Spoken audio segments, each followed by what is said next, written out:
Yeah, it's not looking very good, especially across places such as Dominica, where 75,000 people live. The storm just made a Category 5 landfall across these islands. And you think about that, we had in Barbuda, about 2,000 people lived across this region. Category 5 landfall was made with Irma. This increases that population by some 35 times. So it really talks about the damage, the potential that's going to be left in place across this region. And, we talk about Puerto Rico. We know much of the evacuees from neighboring islands from Irma actually are settled across Puerto Rico right now because that was one area that was spared the direct hit from Irma. At this point, it is not looking good for them either. And want to show you this because we're talking a healthy Category 5, 160-mile-per-hour winds or 250-plus kilometers per hour. It is pushing over the islands that have about an elevation up to roughly a mile high. So these the mountains here could at least weaken the storm briefly, but you notice it goes right back over the Caribbean across this region, pushes over the U.S. Virgin Islands on early Wednesday morning, and then eventually eastern Puerto Rico Wednesday afternoon as either a Category 4 or a Category 5.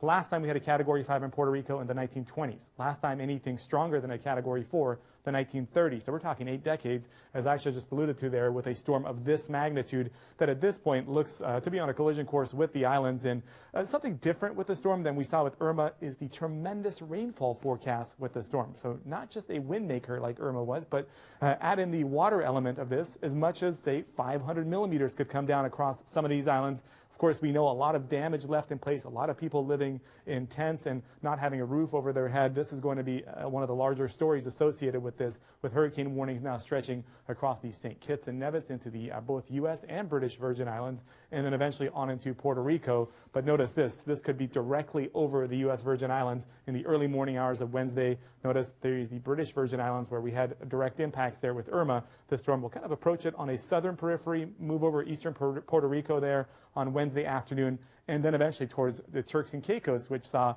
a major hurricane landfall about a week ago as well. Look at this intensity increase from 8 p.m. on Sunday, going from about a Category 1, 80-mile-per-hour winds, to doubling that wind speed right now to a healthy Category 5.